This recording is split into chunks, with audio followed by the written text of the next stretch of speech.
everybody. It's 9 o'clock. We've got people that need places to go. Morning. I'm going to call to order this Tuesday, November 16th meeting of the Shelby County Supervisors. Gentlemen, any conflict of interest on the agenda? None. No. Do we have a motion for approval of the agenda? I had no. I want to add one. Okay, yes. After 11, I want to add the Harlan Family Services proposal for a lease, and it's just a discussion item so we could further action process. Okay. Okay, with that change, and also a note, number 15 is actually for the election results. It's not on the agenda. But with those changes, do I have a motion to approve? Motion by Charlie, second by Steve. All in favor? Aye. Opposed? Motion carries. Excuse me.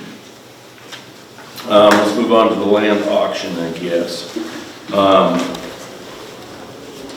Just a couple things that I have. Go ahead with your details on it first, Steve. First, on the fertilizer, okay? Clarification. In one of the notices for the two farms, it had in there that the winning bidder will pay the supplier, which is Cyclone Seed. That's not correct. You will, on both farms, you will pay the county, because the county pays the bill and you reimburse us. The second one is, we're on a 4-year line program and soil sampling. Line was applied last year. The county paid all the line bill. You will be, you'll have to pay the county back for 1/4 of the line. Okay, that's also included in it. We soil sample every 4 years, and recommendations are as provided. There are maps in your packet, and this is the cost sheet.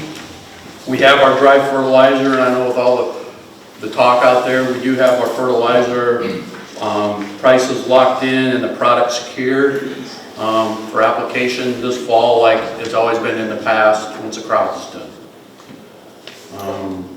And it's spelled out on this sheet, including the line and the application. It's all on there. Again, that will be paid to the county.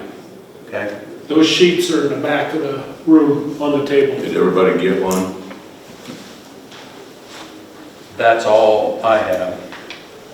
So their only other cost should be the rent, right? Yeah, rent, and then, you know, if they have to put corn in, you know, that's a responsibility for the hydrous or the end. Okay. As in the past, nothing's changed. Okay. Do you have anything to add, Brandon, on the landfill? Any questions out there? Any questions out there for us? Okay. Okay. We're just gonna start it out at 250. Which one? Let's start with the Landfill? dump ground, landfill ground. Start at 250 and we'll go up by 10 until we get to the end, get no bids, and then we'll go up by 5. That'll be our minimum increments, okay? Okay. Anybody want in at 250 on the farm ground? Brandon? 260? 270? 280?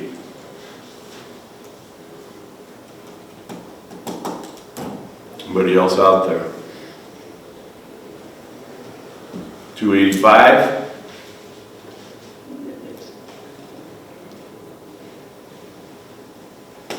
Didn't get a very good crowd today. That's one thing that I was going to mention. I'll mention that after this, but going once at 280. We have another bidder coming in. Don't raise your hand. 285, anybody? Okay, going once, twice. Farm ground goes to Brandon Weiss, $280 an acre. Okay, any questions? Oh, what I was going to say was we had a little failure of communication this year, so we're going to try and move this back to December. It gives you guys a little more time. You don't get interrupted during harvest, and kind of know better what your costs are going to be. So Next year, we'll probably move this back to December, first week in December. But, okay, let's move on to the county farm ground. Again, we'll start at 250. Who would like to unit 250? Brandon? Do we have 260? 270? 280? 290? 300? 310? 320? 330? 340?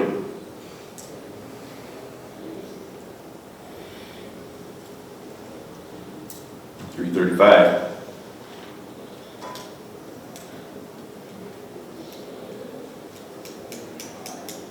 'Everybody doing in the room? Going Back once? right there, no? Oh, I didn't even see him sneeze. 335, is that what you're, okay? 340. 345. Missing anybody else hiding back there? Okay, going once. Going twice. Same person, Brandon Weiss at 340 an acre. Thank you, gentlemen. Thanks, everybody. You can stay if you wish. Anything else we need to do with that, Mark? We got 280 and 340, right? Correct. Yep. Way too cheap. Okay, you said there's nothing else you need to mention on that. Weiss's office, you know where to go. Right. Everything. Okay. Right. All right. Let's move on to number 4, consider claims payments for November 12th. Any? I'll make a motion to approve the claim as presented. Second by Steve, second by Charlie, all in favor? Aye. Opposed? Motion carries. Minutes from November 9th. Any changes, Mark? No, sir. Okay. I'll make a motion to approve the minutes as presented. Motion by November Steve, 9th. second by Charlie, all in favor? Aye. Opposed? Motion carries. Any supervisor committee reports? I have none. Mine will be coming up a little later, Okay. so mine will take care of it. Okay, department head reports. Gerald Greer.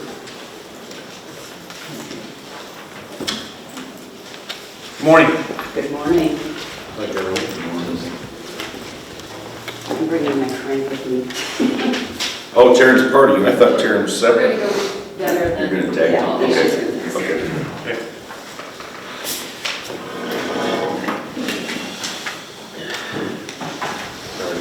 Pretty good.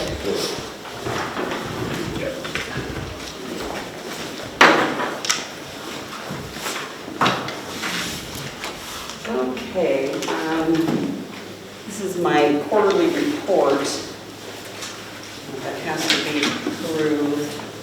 And I also put on there, just to compare this time of year, last year, we did about $4,500 more this quarter than we did same time last year. A lot of it came from recordings, and then some of them from the user permits. We were getting more user permits, people buying more user permits. And revenue stamps. So a lot of it has to do with recordings, revenue stamps. A lot of real estate sales. Right. And so that's where that is. Right now, we're renewing all of the ATVs, ORVs, all of the recreational vehicles. They all expire on December 31st.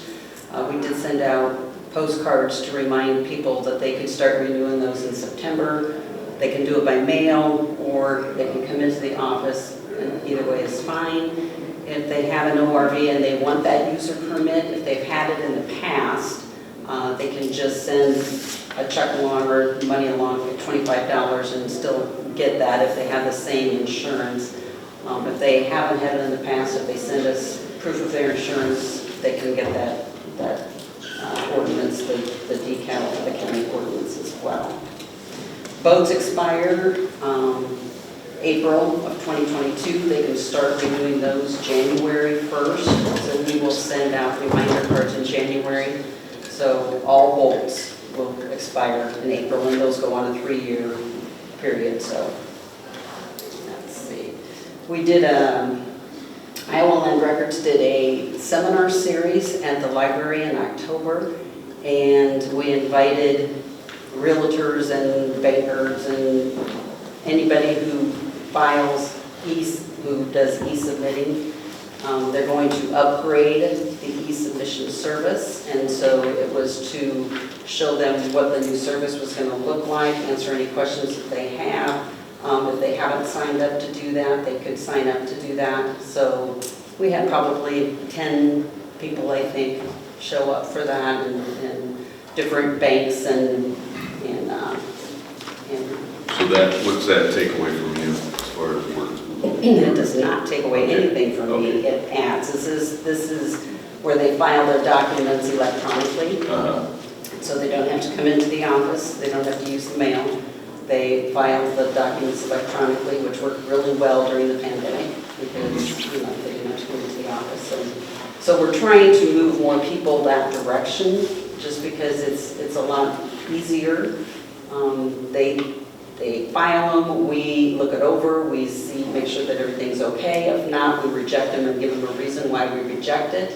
They can then refile it, and then once it's correct, we just bring them into our system, and it's, looks very slick. So and we get them from, all over. So any other state can file with us, and so it's very, very easy. We're trying to get as many as we can to do it, that way. That way we're not handling paper, we're not using the mail. They don't have to come into our office, so. And once we get our website up, all that information will be on there, right? For them to be able to do this? Yes. Of course. Yes. So that brings me to, I was hoping to have a proposal ready for some ARPA funds. I would like to, I'm trying to get a couple different quotes, which I did send you. I do have 2 different companies, Cot Systems and ARPA Search, that are giving us quotes on taking all of the records that we scanned. We now have them all scanned. Taking the records that we've scanned and putting them into a searchable form for the public so that they can search, and we won't have to have, well, it'll be for anybody, but then we won't have to have like the attorneys, the researchers, the genealogists in our office. They can just search online and find the records that they need. They can print from there. And so we're getting a couple different quotes for that. I'm going to have Taryn help me explain a little more on that, how that works. But it would be the auditor and the assessor going together, because it would be the transfer books along with all of our books. Good question? Yeah, so explain what's the difference between your office scanned in the past versus what you're wanting to do now? So the ones that we scan, right now, nobody can look at those. And which ones? The ones we've scanned. Okay, they're just for... They still come in and look at the books, all the old books. And so then if they would need a copy, then it's easier for us to make them a copy of it because we've got it on the computer. But the way we have them scanned, they're not searchable for anyone. Taryn's office knows how to do that because they use that. We can't make them searchable? That's what we're trying to do with Cot and ARPA Search. Okay, because I was confused. Right. It looked like we were So it's kind of like phase double 2. dipping there. So phase 1 was scanning them all, phase 2 is putting them into a system that's searchable. Okay. So having scanned them all, it's still an advantage to us. I mean, like say we can, Especially if you guys, if somebody comes in, you can research it or you can print off scans versus getting That's books. the advantage, is that we can print them for them and have to put those books on the copier. Plus, I mean, we have a backup. If Right. anything would happen, if a disaster would happen, Right, we have right. those books scanned. So that was our original plan. Right. Years ago, we did get quotes from COT and some other companies to come in and do exactly what we wanted to do now. And at that time, the quotes ranged from $100,000 to $350,000. But the county didn't have the money to do that. But with these ARPA funds now, it wouldn't be any money for the county to spend. I mean, the county wouldn't be the county paying for it or the taxes or anything like that. It would come out of the ARPA funds, and we do qualify for that because we're keeping, it's making them so that people don't have to come into our office. Like yesterday, we had a researcher that came in at 9 o'clock in the morning. She was there till 4 o'clock in the afternoon, and we had another one come in while she was in there, and then I was also in the back vault working. So, I mean, it's a smaller space. Okay.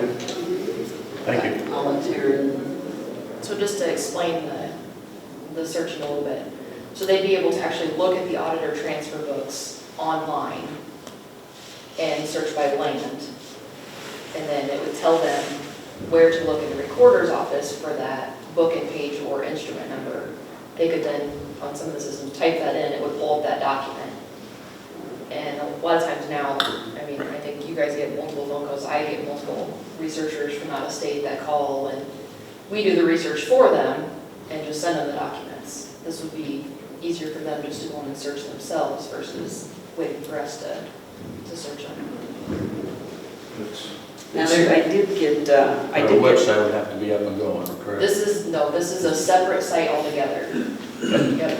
Then we've got maintenance fees after. So this would be hosted somewhere, someone else, they would host it, and then, yeah, we would have maintenance fees, yearly hosting fees, Okay. and that.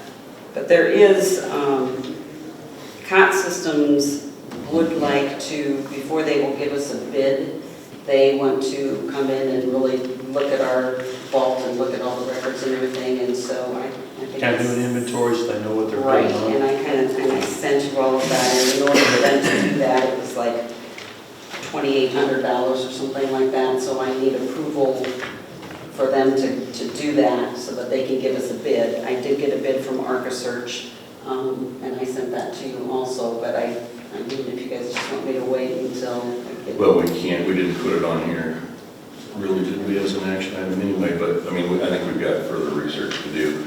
I don't, unless we want to approve COT Systems. the 2,800. Did we put that on here as an That's action something item? we're gonna need to get a better idea. I wouldn't have a problem with that. Yeah, I wouldn't have a problem with it, because, I mean, if they come in, I have a problem with the first bid, I really do, the other company.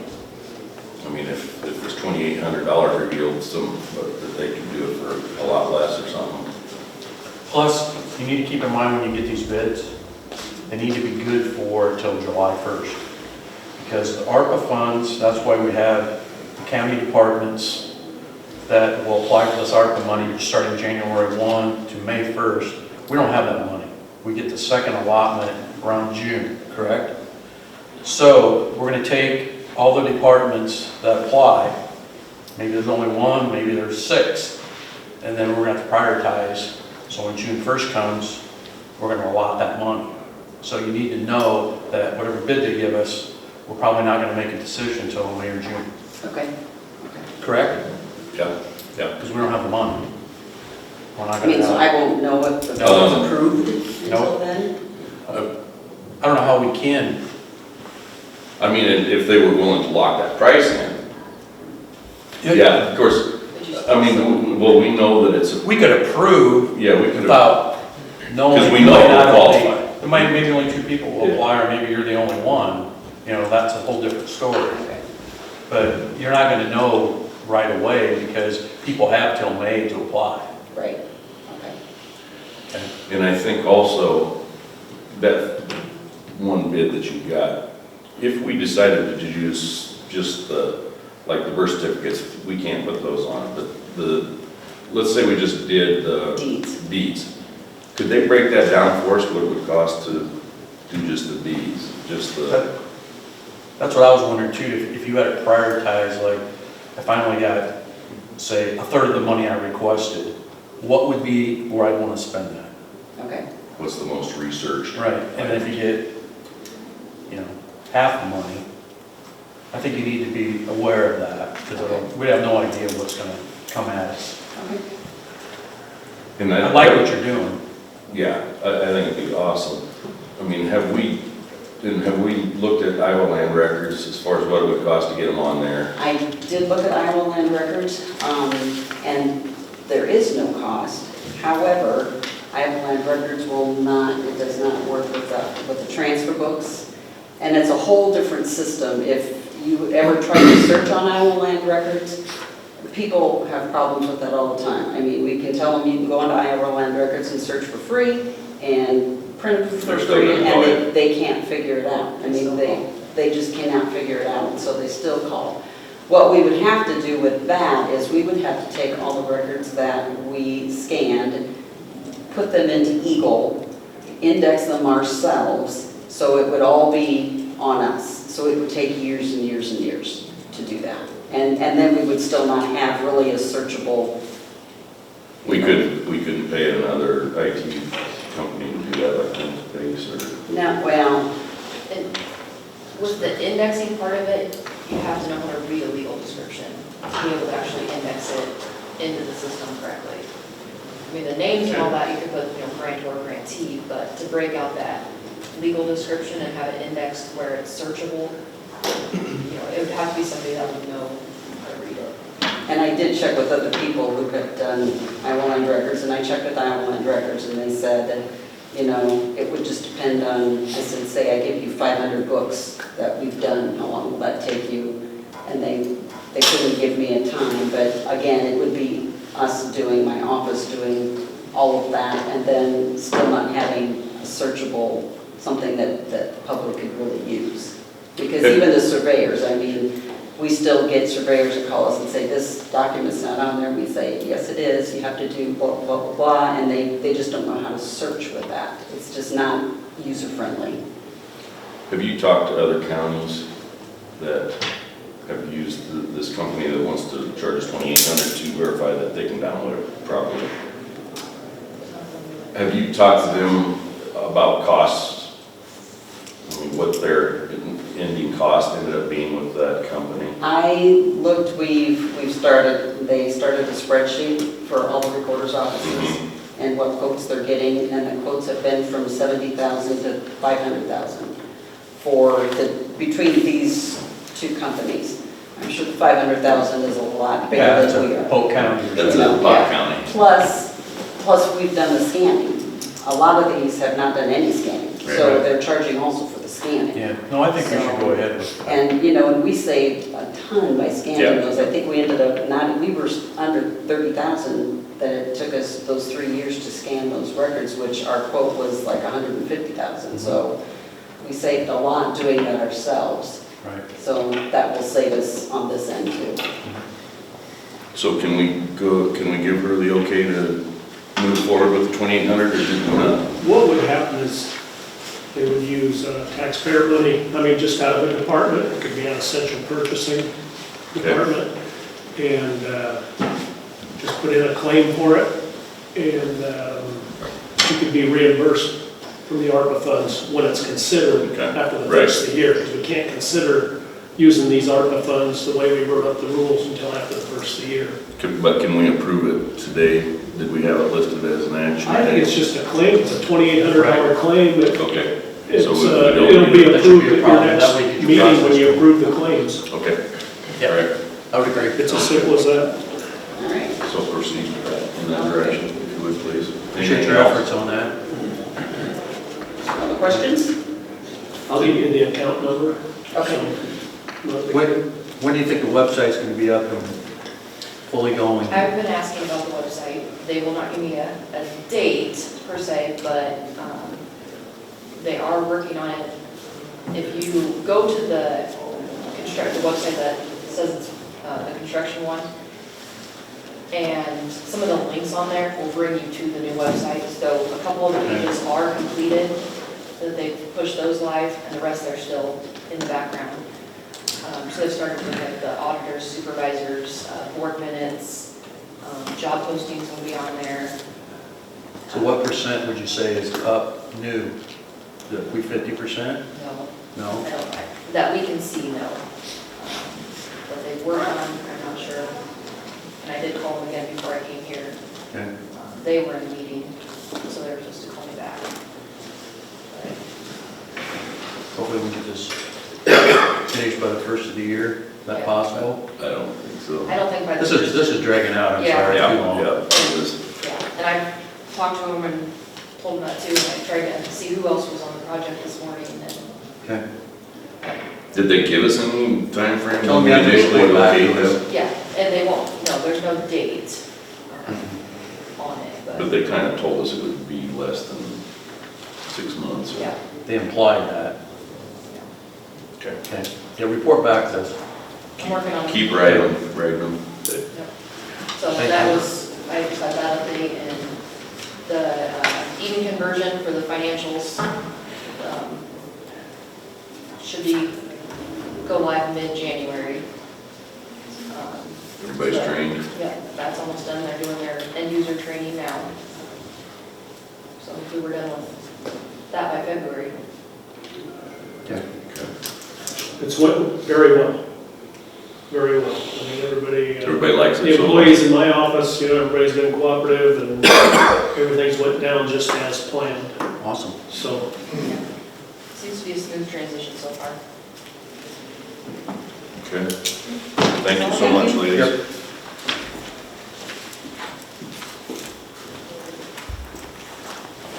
Mr. Todd Delaney.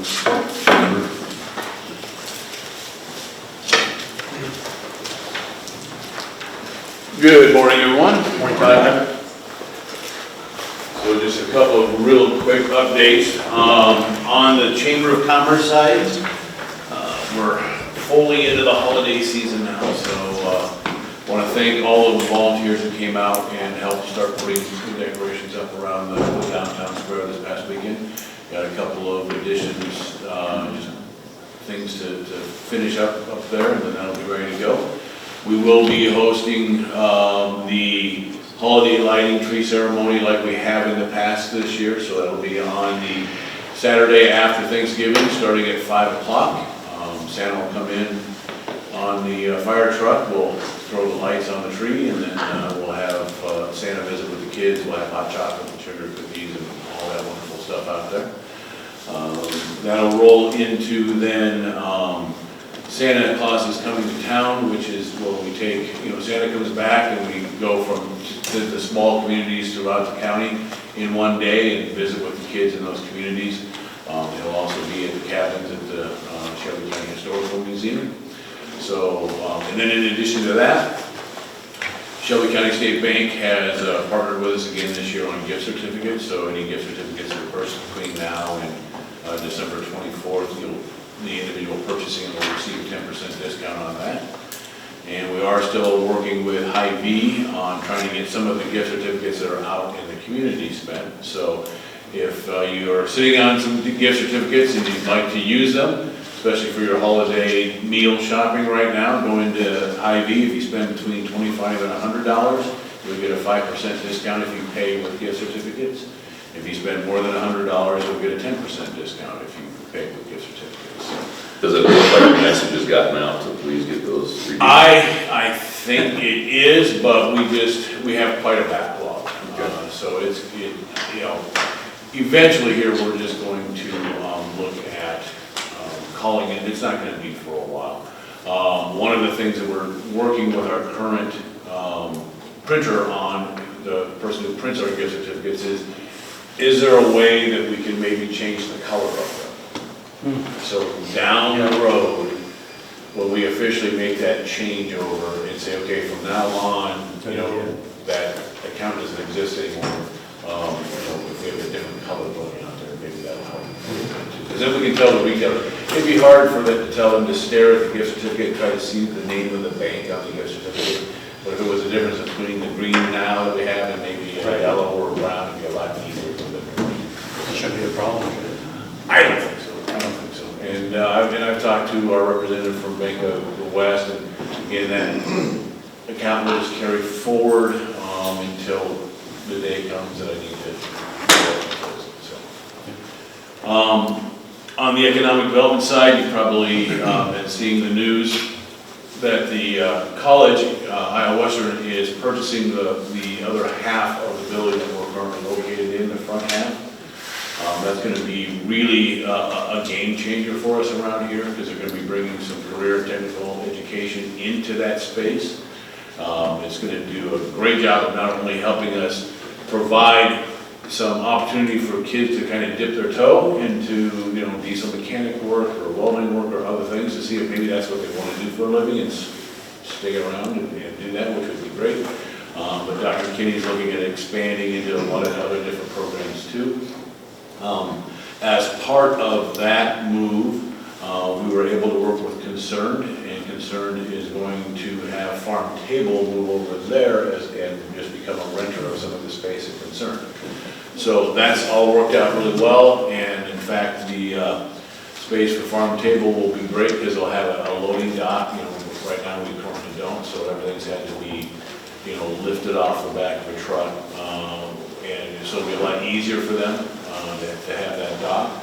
And that's just, we've got a couple more things in play there that we'd like to get done, and if we get that done, we'll help with some of their vocational education, moving to another location. And so down the road, we're still planning on hopefully having a redemption center located here. Finally, talking about ARPA funds and a few other things, we have been in some very light negotiations with a business that's been looking to move here. One of the interesting things that we've come across is we have something that can be a problem, but it's also kind of good. This particular individual needs a building. Needs a building with 3-phase power, needs a building with a loading dock. We don't have empty buildings around here.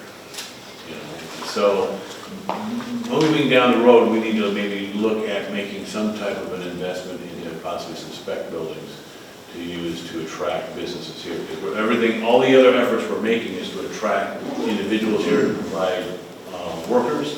We're looking to, make adjustments and changes, whether it's having, fiber to the home and fiber to all the businesses and all these other changes we're making to make this area attractive. But if we have no place for them to go when they come to take a look. Couldn't we negotiate that versus building a spec building? Well, that we will build, or possibly, but again, it's just something that we need to look at. It's something that, 40, 50 years ago was handled by another group, and it's just not something that they can do on, standalone on their own anymore. It's going to have to be a community effort to make this happen. So just something to think about, something to put on your plate and consider as we're moving into 2022 and looking at ways to possibly make the biggest impact on some of those funds. so are you still in negotiations with this company, or We're still having discussions. Okay. Anything that we can do at this point? If you have 8,500 square feet with 3-phase and a loading dock, give me a call. You think, I know, buildings start to come to your head and like, oh, well, no. What is 8,500 square foot? Is that bigger than Shopko? Is that No, Shopko is huge. Shopko is 30,000 square feet. 30,000? Think about, I'm trying to give a good example. About the building that Western Engineering bought, that's out there by Monogram, about 2/3 of that building. Okay. Well, yeah, let us know if there's anything that... Yeah, no, again, it's just something I wanted to put on the table now that we're going to have to kind of look at as we're moving forward over the next 90 days and starting to plan some things out. That's one of the things that we'll have to work, like I said, kind of a community effort here as a team to look at what's the best way we can get next. Okay. All right? Okay. Any questions? No. Thanks, Thanks, Adam. Doug. Mr. Burmeister. Good morning. Good morning. Brandon? Just a brief update today. About done stockpiling rock, working on Panama right now. Got a load of rock up in Denison, gonna get that hauled out, and potentially one more, just kind of see how the weather treats us. They had some other commitments that they were gonna try to work into, but still hauling from there. Other than that, we've been out blading rock. We demoed a new type of blade from Ziegler Caterpillar. It's got carbide teeth that you bolt onto basically another blade. And I think some of the guys really liked it. I had about half the guys try it. Instead of being a solid blade, it's got teeth that are spread out. And it really does a good job of cutting washboards, cutting potholes, and it really lays the rock out well. And if you do get any sod off the edge, in between the teeth, it chews it up as it goes and kind of lays it out. I really like it. I haven't seen a price on what they are. I know Ottoman County demoed it and they bought 2 of them right away. So we'll see what the price is, and it might be something we're interested in. I know we bought that packer, so we would outfit a spare machine with that blade and a packer on the back and pack the road in. Supposed to last longer too? Yep. They said you could get 10 to 20 times the life out of this. Wow. Because they're all carbide teeth instead of. Oh, that's a lot more expensive too. I don't think it'll be maybe $6,000 for the whole setup with the mount, but then if they last that much longer, then. So is it costing us to test this? No, they brought the mount and the blades here to demo it, so. Heard some good, some bad. I think there's a place for it here for sure. We got a rebuild of a 160 back yesterday. We did one probably 3 years ago and had one budgeted to do this year for our other 160. So it comes back as a new machine, 7 year, 7,000 hour warranty. And it's about half price. So So maintain it, correct? Yep. Yeah. So I think it's a good thing. And the other one that we had, it had an issue, but they took care of it and it's back. And it's a good deal, I think. So. I don't imagine CAT's prices are going up at all for new equipment. Yeah, slurry leveling leads today, that's on M16, F32, F58, so 10, 30, 11 o'clock, we'll know what that costs and how much those prices have gone up since we estimated that. I'll email you and let you know what it was. Been working with Mark to update TIF, coming right along, so he wanted some prices on the projects that we're gonna add. We'll get that and then be ready. And then the guys are headed up to Harlan today, so get that going today. We also set the time frame, the end of January. We set the hearing date for their new urban renewal plan, 1st of March. Okay. So that's, we got to push it into next year because evaluations won't matter this year. So we didn't have to hurry up and get it done. How many working days will it take up early? Weather dependent. That's what I mean, working days. Yeah, hopefully we can get it done in 3 weeks, 2-3 weeks. We'll see how it goes. I mean, it's pretty intricate. Is it wet out there? No, Not bad? Okay. No. But they're gonna start digging today, so we're gonna find out. Well, they're interested to cooperate Right. after this week. Right, yeah. But it looks halfway decent, a little cold, but that, unless it freezes hard, that won't stop us. So Yeah, okay. keep plugging away at it, so. Thank you. So, thank you. Thank you for the update. Back to the TIF ordinance. The attorney, Bob Jostens, is retiring, so we've got a different one, and he seems very capable. Same firm? Yes. And Dorsey Whitney. And they recommended putting the whole network, the whole web of the road system, listing that as part of the project, because there's been lawsuits in other counties where they didn't do that, and they were listing individual projects. And so the area will be the whole county now, instead of just certain places. But those certain places, it's another layer, are still gonna have to be listed. He didn't explain to me, and I don't know that I'd understand, but they had some projects that had been challenged in court, and this eliminates that possibility. And I told him to go ahead and include the whole, he calls it the spider web of all the road system in Shelby County. Yeah, because that's the only thing we're using it on. What's that? That's the only area that we're using TIF in, is on Yes. the road. Yes. Yeah, on the road system. That's correct. Okay. So that's just a little, that's the biggest change in what they're doing. Okay. Other than adding a hog barn, that'll be starting to get value the year after next, so. Yep. Try and collect some more money. Okay, thanks. Wendy Mueller, West Central Development. Morning. Okay.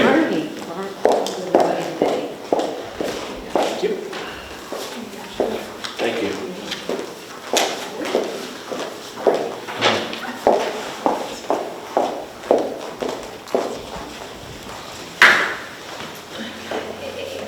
So, first of all, I just want to thank you all for your continued support, allowing us to provide the highest quality of services possible in Shelby County. We are requesting the same amount as last year, which is $2,900. I also want to thank you for signing the 28 agreement. So if you approve that it's set in motion. And it won't be effective until July of '22. And once everyone, because this is for funding for the next year, and once all parties have signed the agreement, you will get a copy for your records. Okay, so the funding that you provide is used for outreach services here in Shelby County, local match requirements, and then supports any additional funding needs that we have while serving our residents. I also want to thank Charlie, who's our board president of West Central Community Action. He does a great job, and he does a huge support of our programs. So in front of you, you have a packet, excuse me, of information of services that we provided during fiscal year 21. The first page just talks about some client demographics. We served over 500 households, which consisted of over 1,100 individuals. Of those households that we served, 44% were single-person households, 56% have an income below the 100% poverty guideline, 49% were on a fixed monthly income, 47% were between the ages of 18 and 59, and 60% of the clients that we serviced rent their home. On page 3, it starts to talk about our services that we provided. We have Head Start, which promotes school readiness for children ages 3 to 5 in low-income families by offering lots of different services such as educational, nutritional, health, and social. We did operate one Head Start classroom. It is located right here in Harlan, and it serves 16 children. We also operate an early Head Start program, which serves low-income infants, toddlers, and pregnant women and their families. And we have one here again in Harlan that serves a total of 8 children. On page 4, we have the Child Care Resource and Referral. They work with home providers who are registered and ones that really want to become registered as well. As child care centers, we also work with them to get on the quality rating system to improve overall care. There were 21 programs with a capacity of 450 spaces listed with us. One of 7 child development homes were participants in the QRS rating system, and 3 out of the 5 preschools or centers participated also. We also have the Child and Adult Care Food Program, which promotes good nutrition, positive eating habits for children who are in registered child care homes. We had 71 children who were enrolled at 4 providers within Shelby County. Our weatherization services help low-income households and increase their energy efficiency and save money on their fuel costs. We had 3 households receive those services for almost $71,000 this past year.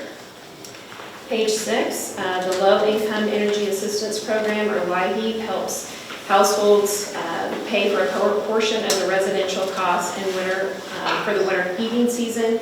We had 353 households that received utility assistance for almost $166,000. We also helped with the Emergency Crisis Payments, or ESIP, which helps with disconnects, service continuity, furnace repairs, or replacements.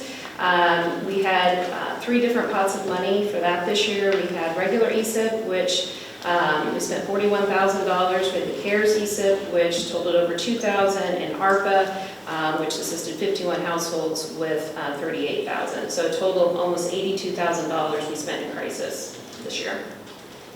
Embrace Iowa is a holiday fundraising program that is supported through the Des Moines Register. We had 4 households receive money for that for a total of $1,600. We also offer our food pantry at our outreach office. That helps with any Shelby County resident who needs help. They can access it 6 times a year or more if they need it. We assisted 165 households and 395 individuals. On page 6, the Family Development and Self-Sufficiency Program. They work with families who are on FIP, and they provide intense case management services to help really get them back on track. We had 3 families who benefited from their services this year. We also offer WIC, which serves pregnant and postpartum women up to age 5, and they do have to meet income guidelines of 185%. We serve 257 participants. And also approximately almost $97,000 worth of food vouchers were distributed in Shelby County, and most of those are always spent at local grocery stores.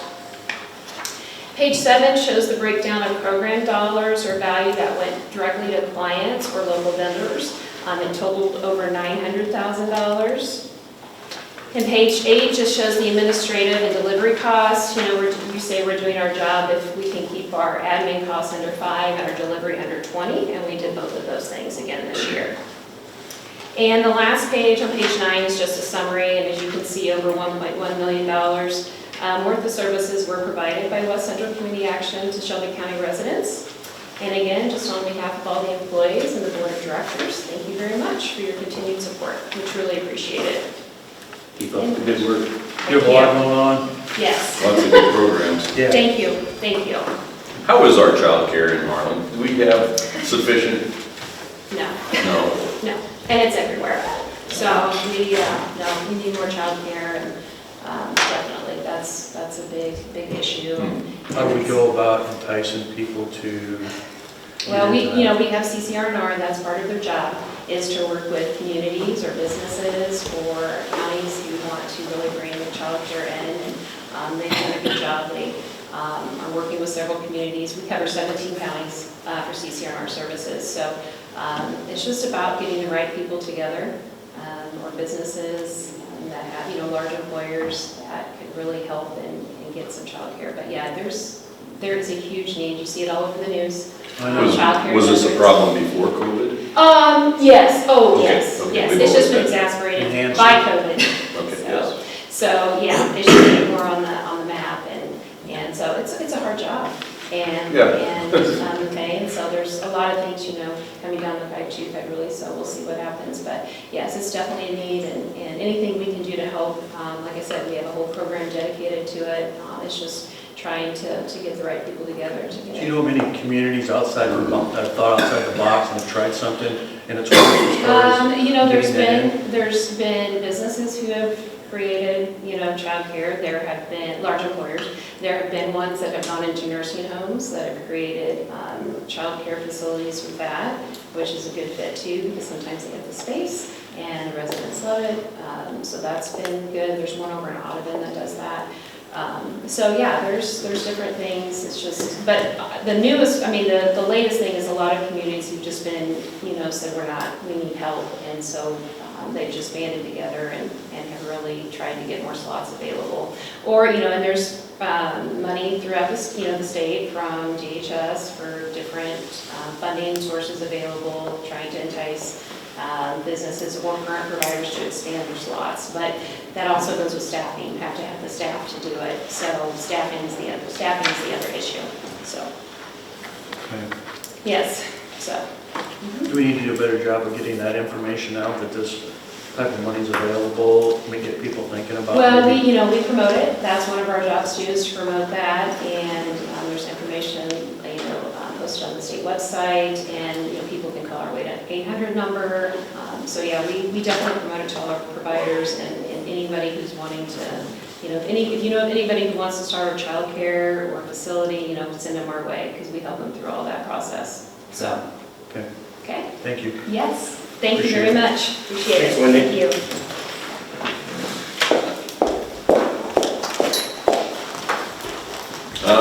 Mr. Neil Gross is up. Morning. Good morning, sir. Hey, Neil. Good. How are you? Good. Weather. The morning's hour. Yes, I actually have a couple. I was a good copy. Before we start on this, does this also fall under, we wouldn't have funds for this until July? No, this is part of the half of the funds we've already got. Okay, all right. So that's why it's Okay. listed All right. from August to December. Okay, perfect. I think you can expend them after March 3rd of this year. This first Yeah. part. Okay, we have the right to that. Yeah. Okay, so, following proposal, which like I said, I did email out to you guys a couple weeks ago, I just have a chance to read it, so I won't go over the whole thing. Let's just some highlight portions today. Is our solution in partnership with Merchant Medical Center Behavioral Health and Southwest Iowa Mental Health and Disability Service to helping our future community combat their problem today. And I have Lindsay and Lonnie in the room today, who are both partners in this. We've had several meetings. Also met with Jenny Barnett, who couldn't make it today, superintendent up at the Harlan School, and I met with Trevor and Nate in the Elkhorn School. And all are in favor of this, on board with it. Harlan's had their school board approve it for us to be a partner with them already prior to coming into this.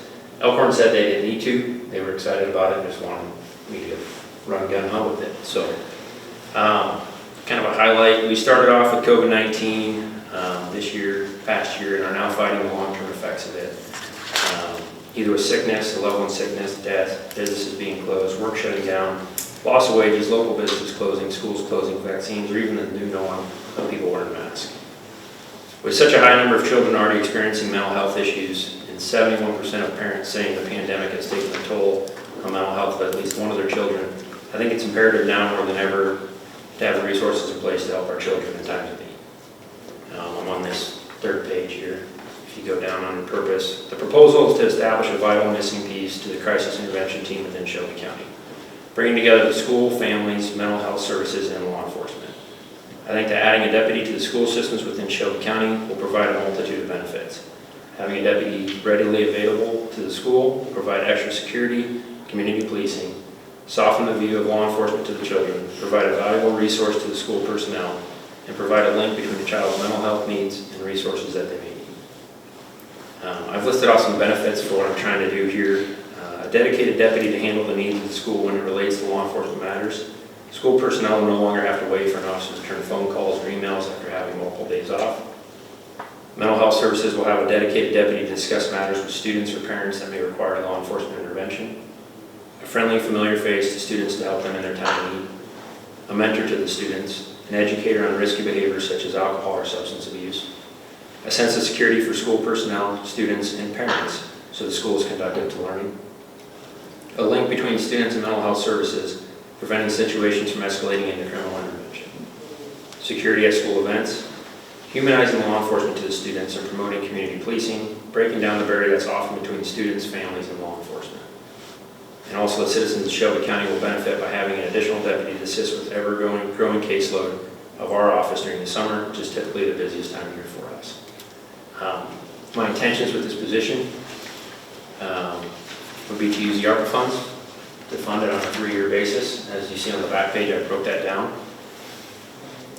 I don't know if you want me to go through that, but year one is probably the startup cost of year one. I'll take the larger portion of it. After that, it'll be salaries and benefits. And totality of that 3-year program comes out to $315 and $90, and that's an estimate, obviously. My goal with this individual would be to get them into our school systems, train them a little more than your average deputy as far as mental health goes, work in cooperation with Lindsay and Lonnie to get that services done. And like I said in the proposal, use them a little bit in the summertime. We're probably the majority of their training, so we're not taking them out of the schools to do that. I can use summertime to train. I've spoken with Christina with Conservation to try to piggyback some programs with them, with Conservation throughout the summertime. And just provide that safety and security and bridge that gap between mental health awareness and law enforcement in our school systems. So give me a picture of what his typical day would be. So that's one thing is you can't, I'll give you that, but Okay. back note, I'll re-highlight real quick, you can't really plan or schedule this person specifically because you don't want that to be planned specifically. You want it to be unplanned because they are going to be doing time in Harlan and Elkhorn. But a typical day would be to provide security in parking lots, at the start of school and the entrance of the schools, 3-4 days out of the week he's up in Harlan, 1 day he's over in Elkhorn. Unpredictable, as we want it to be. Provide the security upon entrance, and then work with the teachers and with the students, with the guidance counselors on things that are happening within the school. But he's also going to be a project coordinator in those schools to bring things like drug awareness, vaping awareness, alcohol abuse. We can help out on a lot of those driving instructor courses. We get called there now currently with the Harlan Police Department to help with Jim Bruck and his driver's ed programs. You know, we'll continue to do that, but just be more aware and available inside that school. Walk the halls, be seen, be in the lunchroom and the cafeterias during those events. And Same face. Same face, same person, and have that individual also attend sporting events, you know, as much as possible. And so it'll be a flex schedule, and that's why I say, you know, he might be up there, he or she may be up there for 2, 3, 4 hours to start the day, go home for 4 hours, and come back for a 3-hour, 4-hour event that evening. Okay. I think that needs to be possible. Would he have one-on-one counselor type sessions with individuals that they wanted to? So in our line, in my line of field especially, it's not a session per se, it's an opportunity, right? Okay. Someone approaches, someone develops that relationship, and you don't clarify it as a session, but it's in passing or in crossing or in the lunchroom or coming into the school, hey, this happened at my house last night, you know, what do you think I should do? You develop that relationship and you can give them some resources to follow up with it. And if it does turn into a case, you know, where law enforcement is needed, we can go anywhere in the county and follow up with it. So how do you plan to fill in here in Harlan and Elkhorn calls, we really need you over here? How do you want to work that? Yep, so we're going to continue to, law enforcement in general will continue to operate the exact same way that they're. This is an added bonus to that. This is having somebody hopefully unplanned, but possibly being there on site. We don't have that currently. That's not an issue right now. We cover it, whether it's Harlan Police Department buzzing up to the school in a major event, whether it's us maybe being closer than Harlan buzzing up there in a major event or in a response call. Same thing goes for Elkhorn. We're going to do the best we can to hopefully have that individual in the right place at the right time. But in my mind, this is just the tip of the iceberg of a program that needed to be started years ago within our community. We're not the Polk County, we're not the Pot County. We don't have the funding to throw a bunch of money at this and get one in every school district. We don't. And this is the start of that process in my mind to provide safety and security for our kids and their families in our community. I think that's the most important. And when we're given funds such as this to try to do something with it, I think we can make the best of that. So if we're able to which we are, ARPA money and seed this, Yeah. where do you see after 3 years, how do you think that could play out? That's a good question. So I went up and I met with Dan Dawson, Steve Holtz, and Kim Reynolds and Dennison. I had a little bit of time to speak with them on this. We're going to do some follow-up. But what I want to work with on the legislation side of things, the House file that involves operational sharing within the school districts. And so currently they're allowed to share between school districts funded positions. They have what's called chips. They get 18 to 21 chips that they can basically say they have X number of kids more than what they have. And those chips allow them to fund shared librarians, shared janitorials, bus drivers, etc. What's not on that list is a school resource officer. I think that's a piece that's been missing and should be added to that list, because if you come into Iowa, the large majority of your communities are built just like ours. They're small communities with maybe multiple school districts, right on the edge, you know, 2 in the county, 3 in the county possibly, where it's impossible to fund some of those in these small communities. But if they can use those chips for operational sharing to fund that position, I think it's an outlet. And I've spoken with the schools, they're very interested in that. And I'm going to work through legislation with our representatives and try to make that happen. Cool. I do have a verbal from both schools that they will look at options to provide funding for this after 2 years. But they are definitely on board. They are definitely on board with this. And with anything, it takes the initial startup to figure out how it's going to go. And that's the hardest, in my mind, that's the hardest piece, is getting it off the ground and running. Okay, your request would use, let's say, almost all of That's correct. what we had set aside for mental health. That's correct. Where are you at with, as the other mental health providers? Because otherwise they would be coming here, putting a request. Are you guys behind this? Yes, absolutely. Go ahead and speak. So we've met together to talk about this. And so I'm Lindsay, I'm from MIRTU. I took it to the Behavioral Health Board and also to our CEO to talk this through, and we're definitely in support of this. We feel like this is a gap. Often law enforcement has the first interaction with a lot of our patients. And so being able to have someone who is specifically trained and able to understand the symptomology better and be able to respond to what, as this proposal talks about, looks like criminal behavior, but maybe is actual symptomology, and be able to be that bridge to help to gain services would be incredibly beneficial, I think. Often, we also work with people who experience a significant amount of traumatic events within their life that require law enforcement involvement. And so also having someone who understands that more and is able to be sensitive and supportive and helpful in that. Not that our current law enforcement are not, they are and do phenomenal, but having somebody who has some additional training in that, particularly for our more vulnerable people, which are our children, I think would be helpful as well. So yes, absolutely, MIRTU is in support of this. And Lonnie, you were not going to request any funds for anything else? No. So this kind of lines up well with what the Southwest Iowa region has been working on. We've been working on mobile crisis and getting more crisis services into the community. And so we would think that this position could also make referrals back to the region if they come across a child that they feel has a serious emotional disturbance. They can make a referral directly to myself or to Mary Beth in the region, and we could connect that child with services, and that could include MIRTU behavioral health services or whatever it may be that child and that family may need. And also with having mobile crisis, if the deputy isn't comfortable maybe initiating that, maybe this deputy could get involved and maybe initiate that mobile crisis through Harlan Family Service and do that process for them so that they could run more smoothly. I would say being on the region board, mental health board, this is what I was hoping ARPA could do. Because we hear all the time where there's mental health issues out in every community, but we talk about it, and finally we have somebody thinking outside the box here, how can we use some of that money? Because it wouldn't be for the money, we probably wouldn't be talking about this. Right. Now we can try something and try to hit some targets and goals here. So I'm excited about this. Yeah, I am as well. And highlight to it, I've had offices from across this northwest side of the state after hearing that this was pushed out to our local schools and kind of how we got rolling. Contacting me, wanting to see the proposal. How do we do that? How do we get that done? How do you tie it into COVID? How do you know all the things? And it's really pretty simple. Just break it down. Mm-hmm. Mental health has been an issue in our community for a long time, and we only see it growing.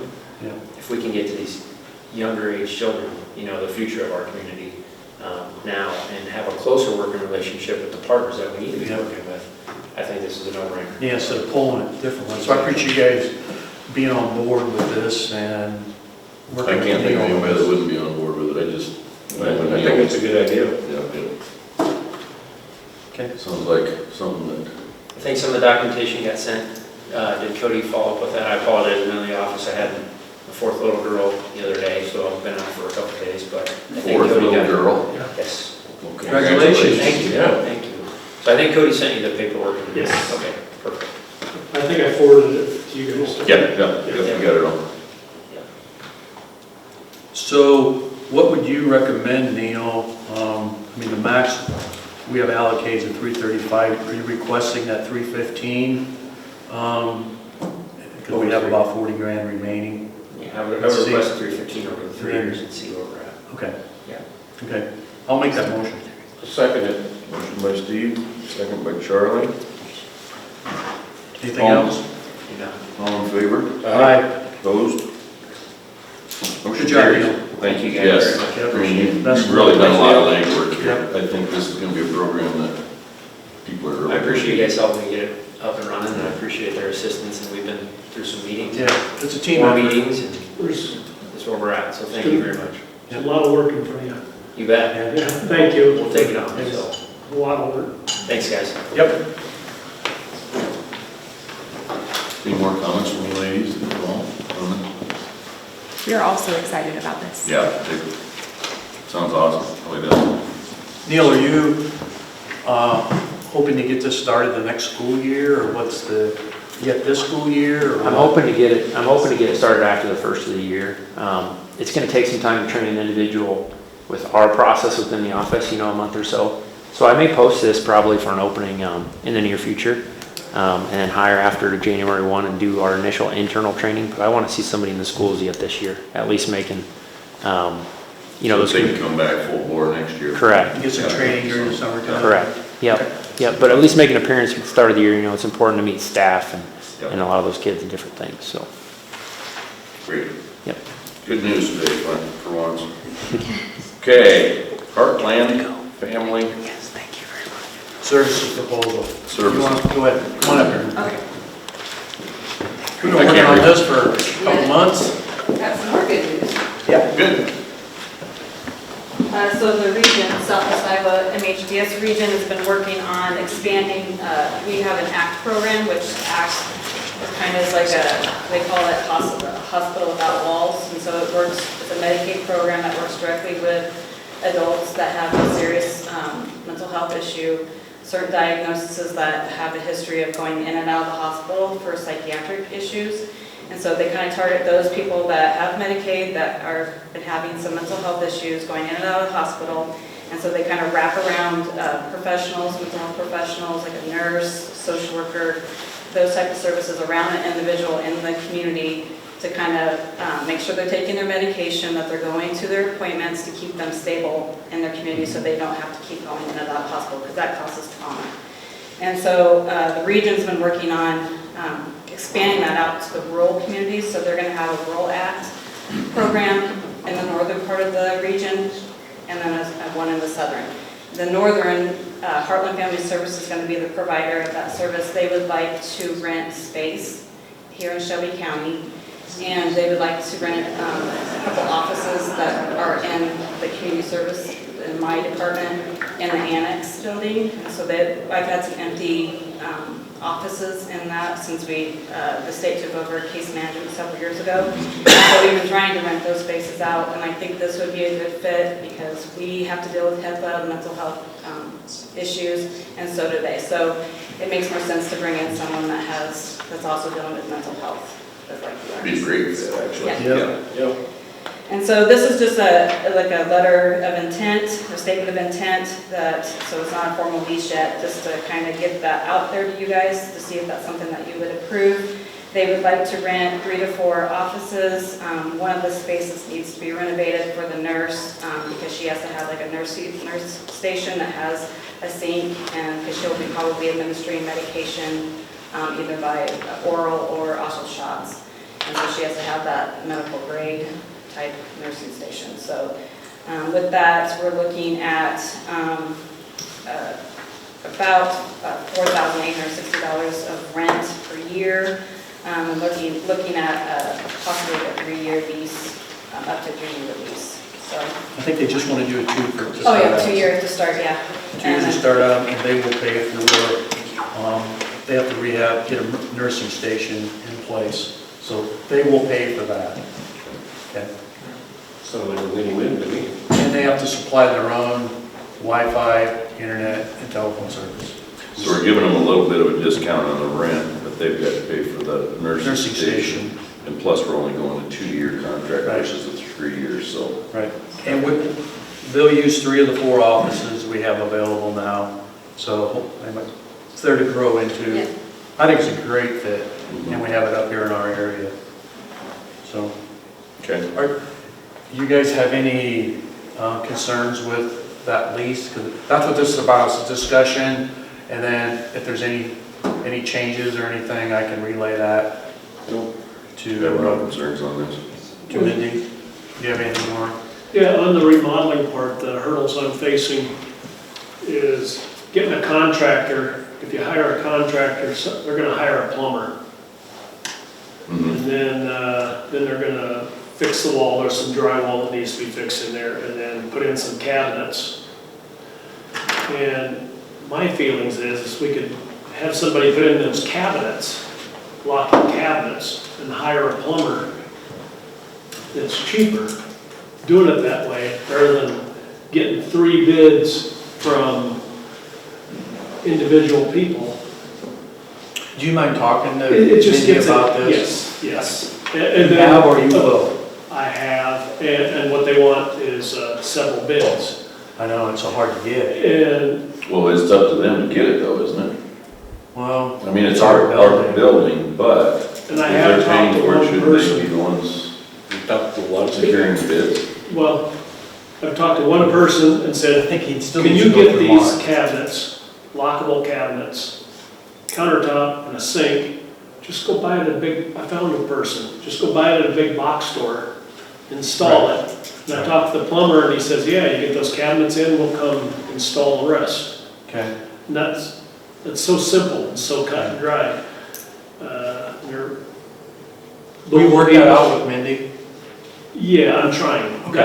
I'm just telling you, that's the hurdle Maybe you I'm can relay facing that right to her now. too. It's not as easy as getting all these bids. I think the price is gonna go up if we Right. start going, okay, here's a bid, But again, we don't care, because they're paying for it. because they're paying for But it. they want all the bids. They want me to secure all the bids. Yes.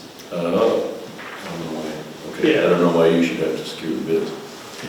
I know. Okay, all right. Well, they're not capable. Still They'll be in still out are. of town. Okay. It'll cost them more money if they did. Yeah. True.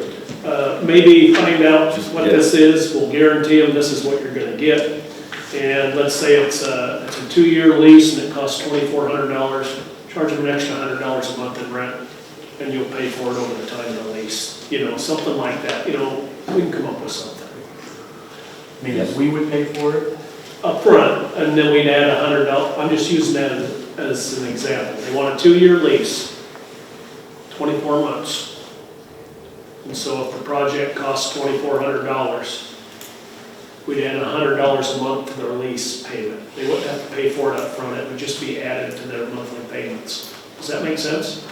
Yeah. But they've already agreed to pay for the upfront. Yeah. They've already agreed to pay for the upfront, so we wouldn't need to do that unless you think there's a But not- benefit. If we did it this way, we could just get it done and they wouldn't have to look at bids. They want to look Yeah, at all these I mean, bids. yeah, if you I'm want, trying to get just them let them know that, out of the bid thing. let them know that we have troubles getting I have. bids. And that's about as far as we've got, you Okay, know, so. all right. Have you proposed that to Mindy? No, it's just something I'm bringing by. Yeah, because no, I can see where that would, it actually would help the process. it would make it go faster, because we're getting down, they want to move in possibly in January. January, yeah. And if that happens, Are you talking with Mindy as well?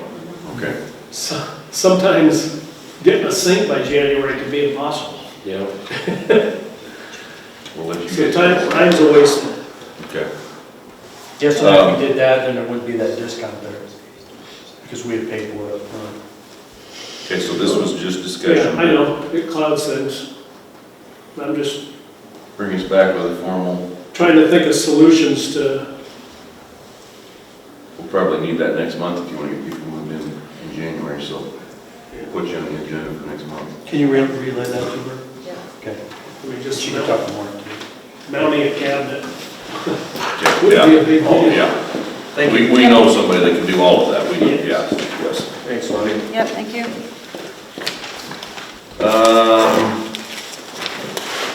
Or agreeing approval consideration as Shelby County Deaf Investigator.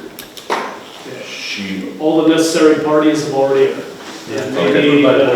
they need it noted in the okay, minutes. do I have a motion? I'll make that motion. Motion by Charlie, second by Steve, all in favor? Aye. Opposed? Motion carries. Canvas for the 2021 city school election certification. Yeah, and that's the resolution on number 15. I have that on Okay, there. yes.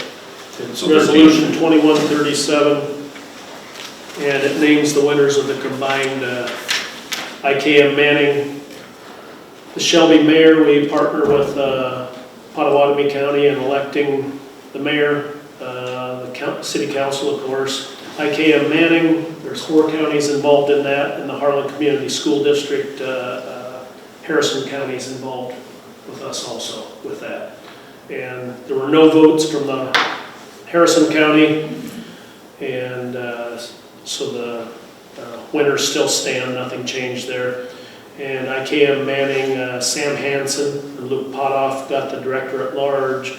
IKM Manning, Director of District 1B is Amy Fernending. And IKM Manning, Director of District 2B is Josh Lindy. Shelby Mayor is Ron Kroll, elected. And Shelby Council at large. There was 2 elected, Jackie Hersey and Pat Honeywell. And I just need, the public measures in IKM Manning were both passed. Okay. You need a motion on this? Yep. I'll make that motion. Second by Charlie, second by Steve, all in favor? Aye. Opposed? Motion carries. Now we need to set a hearing date for re-precincting. Yeah, I gave you guys some documents with a map on it. Yep. And there's one in the state of Iowa, and you can see the legislative district, I believe it was the House district, cut right through Shelby County. It's known as their worst fears. And we just made things hard. The second page, it's at the top of it, it says A-9, the current precincts. That gives you the 9 precincts we currently have. The next page, it says B, the legislative line, shows you where they put it. And C is the proposed northeast corner will be broken into 2 precincts because that precinct now will be split by a legislative line. Greeley Jefferson will be its own precinct. Douglas Polk will be its own precinct. Then Cass Center Jackson Lincoln will be split in half. Cass and Lincoln Township will be together, and Center and Jackson Townships will be together. It won't affect the voters, the polling places will stay the same. That was my hope, and that was our whole thought process, was not moving people around and not making them go to a different place, because they've tried to focus on that, so everybody gets to go to the same place every time. This does that? What's that? This does that? This will do that. Okay. All it does is create a lot more paperwork because we have to combine precincts at election time, get permission. Separate It just out. takes a whole bunch of, there's more paperwork involved, of course, but we can get it done. And I've had it pre-approved by several other auditors and talked to the Secretary of State's office. And you'll have a hearing on it on the 21st of December if you approve the motion. And it'll be submitted to the Secretary of State, who will approve or deny our plan. And then we have to have this precinct set by next fall. Okay. Do we have a motion to set the Yep, hearing I'll make date a for motion to set the hearing date for 12/21? Is that, you say that's a regularly scheduled? What's that? That's a regularly scheduled Yep. meeting? Yep. Sounds late. Okay. I know. Second. Motion by Steve, second by Charlie, all in favor? Aye. Opposed? Motion carries. Guess that's it, other than Chip Schultz is going to talk to us about potential bonds. Yeah, well, let's take just a little bit of a break. Anybody that wants to leave can leave. Uh-oh, he's got a lot of paper.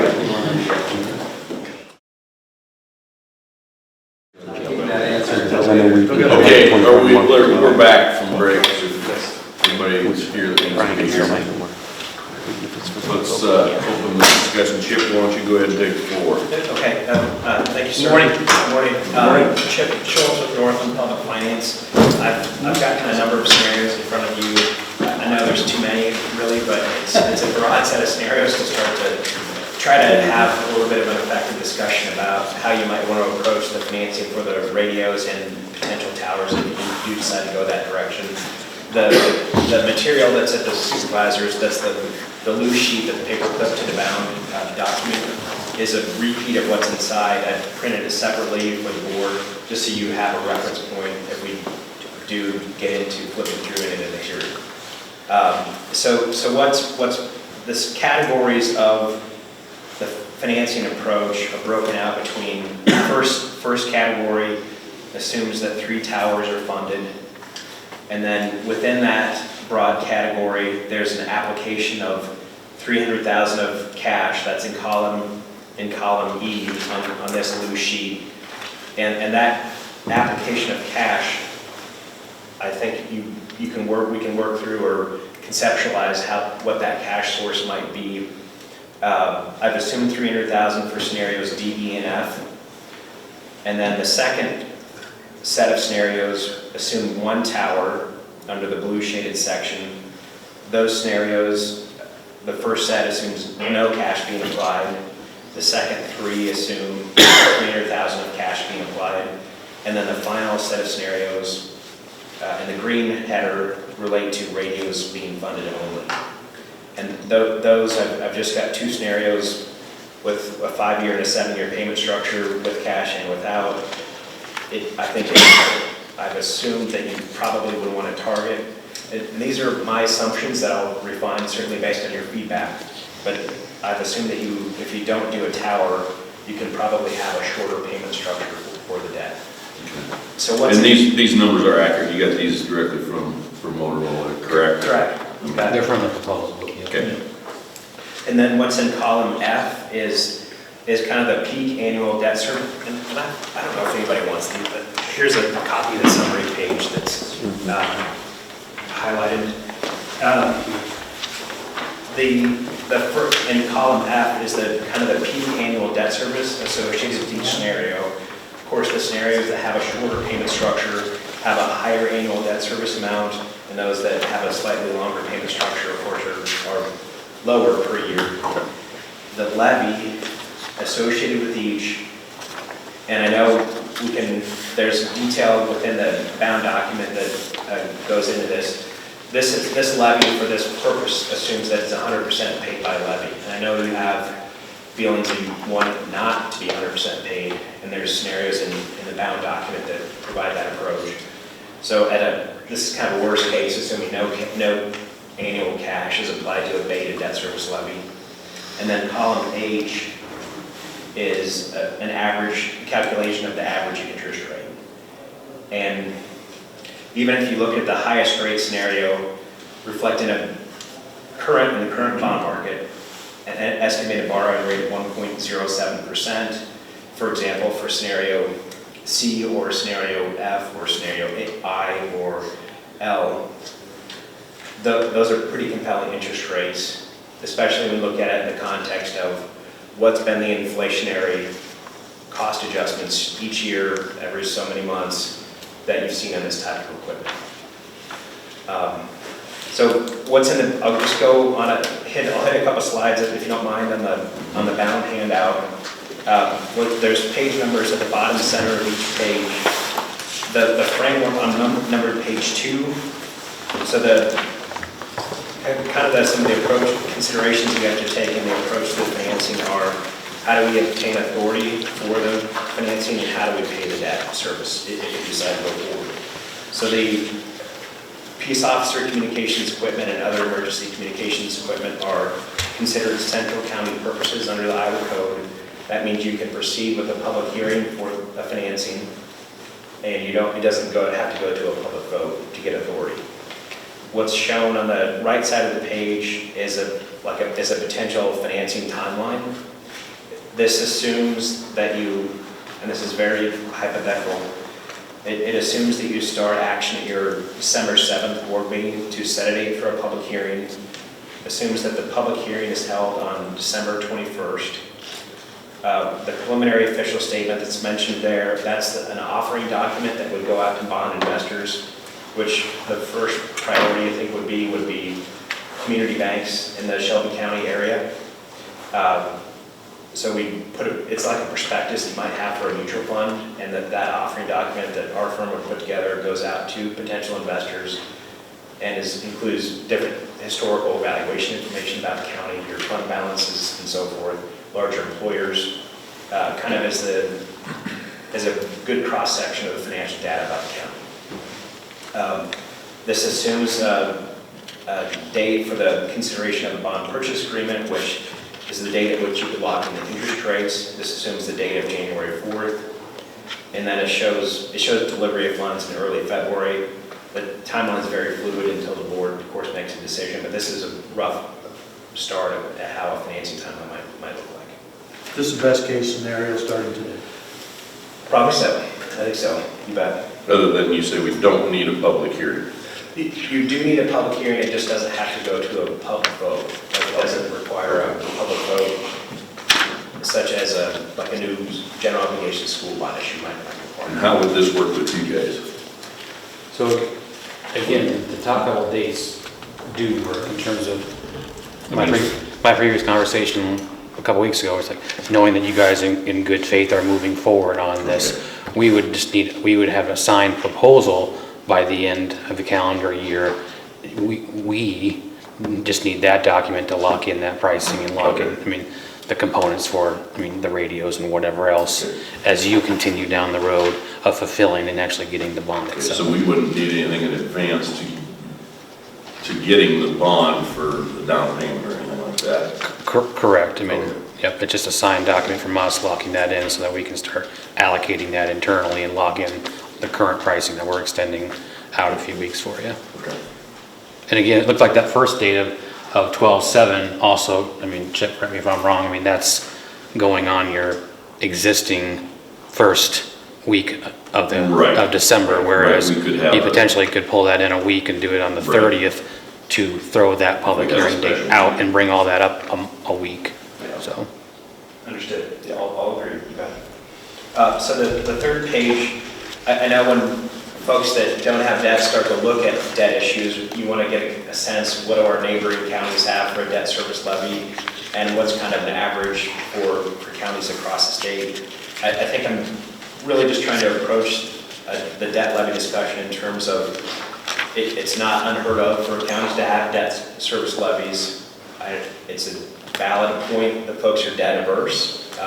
That's certainly understandable. It becomes I think a consideration too between what the inflationary costs are again versus the borrowing rate. And I think that scenario begins to present a compelling scenario, even if you're generally taking the approach that you're debt averse. So of the 99 counties in Iowa, there are 71 that have a debt service levy. That's for the current fiscal year, FY 21-22. And the average of those 71 that do have a levy is approximately 65 cents per thousand. So that just can maybe perhaps be a starting point in terms of what you might want to look for or target for a levy. Of course, what's used is a practical consideration about what your project costs are, what your valuation is, and what your tolerance is for a levy, what you want to place as a burden on taxpayers. If you look at it just starting to look at it from a homeowner standpoint, a levy of 65 cents, if you assume the home assessed at $100,000, that's taxed at about $54,000 after you consider the residential rollback for FY 22-23. So the assessed value of $54,000 times a levy of 65 cents is roughly $35 a year, or about $2.92 or so per month.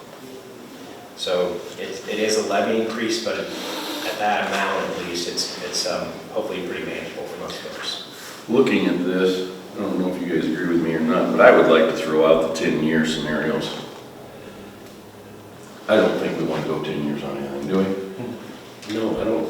So, I mean, we could eliminate these 10 years on the tower scenarios right away.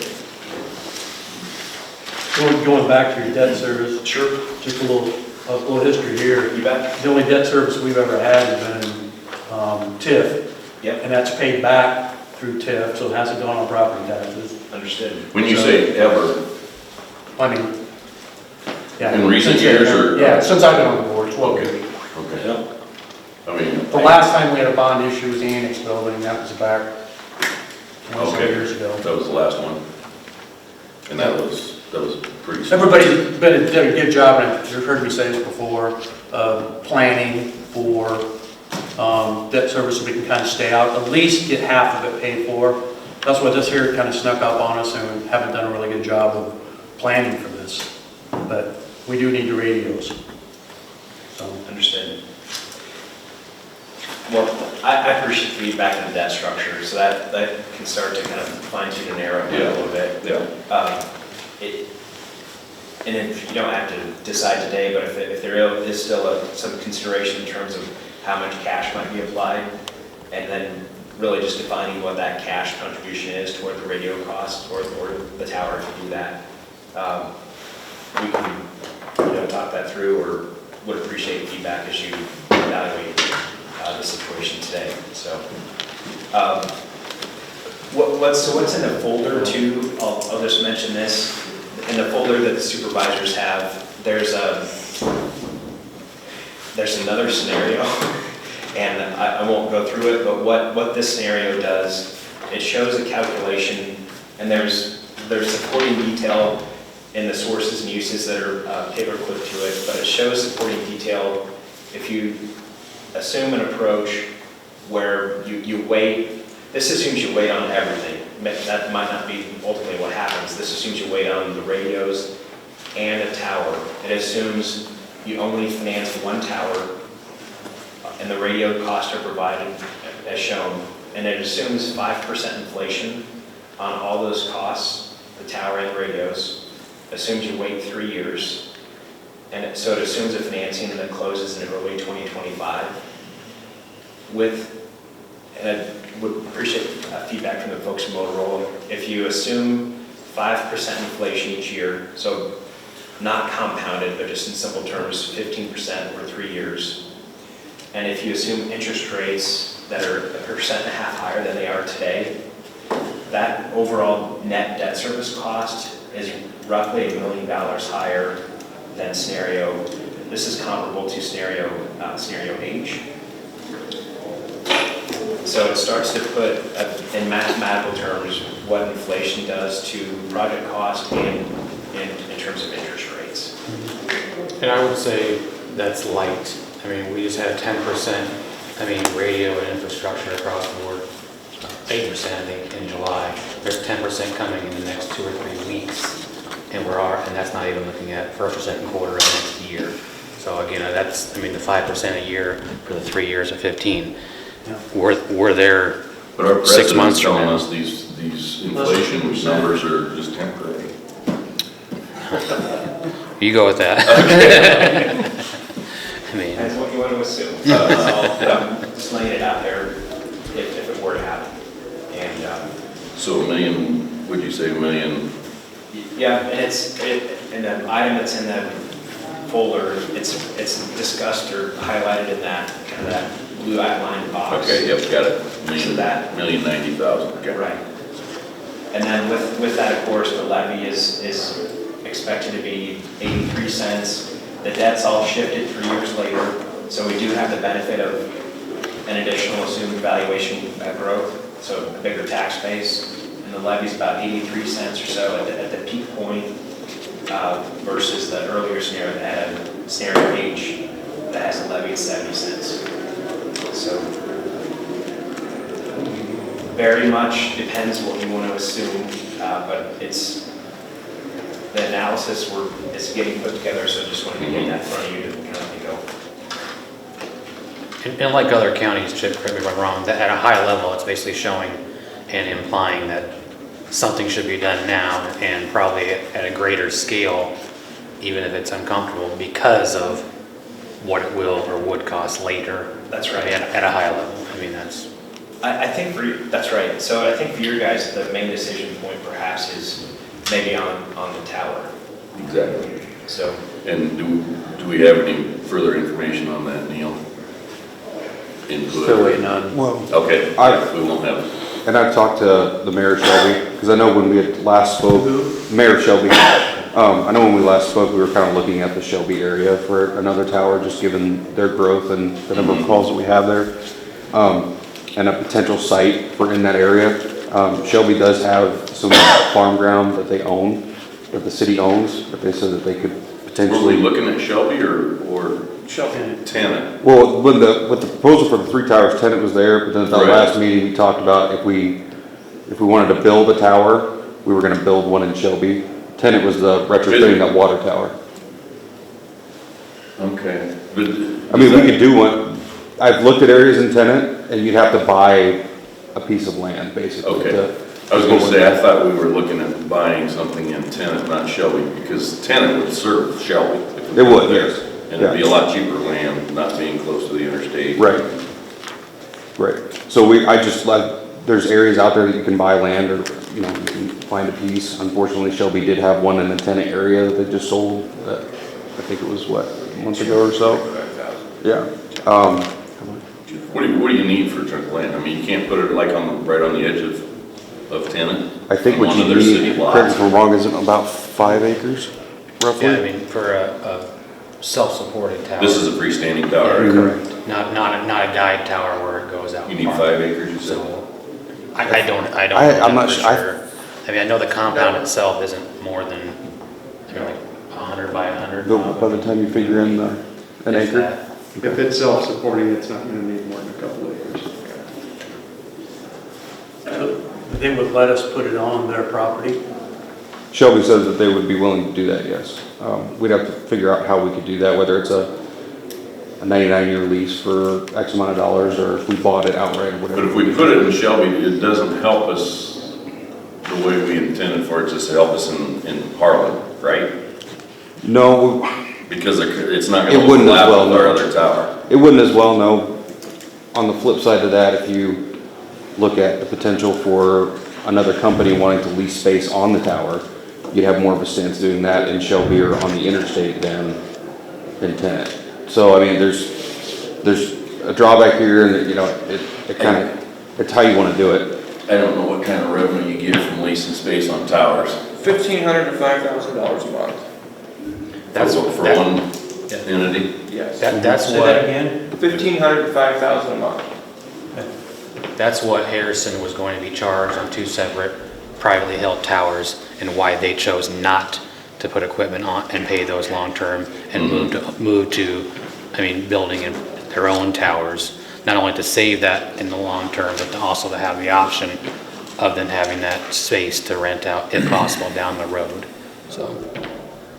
The point is to have that tower to cover Shelby County though. Well, the point of it was really to help the coverage in Harlan in the metal buildings. Right. Well, and I'm not saying that we have to move to Shelby. No, and I understand.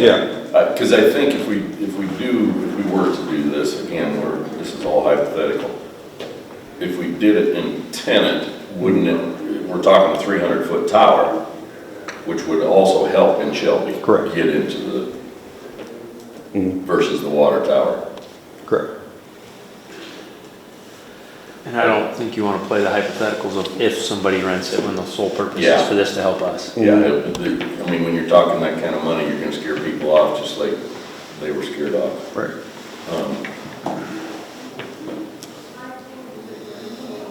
I know we had talked last time, you guys just said to look at different areas that you could And I place. maybe said Shelby when I meant Tenant, when I asked you to check on that, but, I don't know,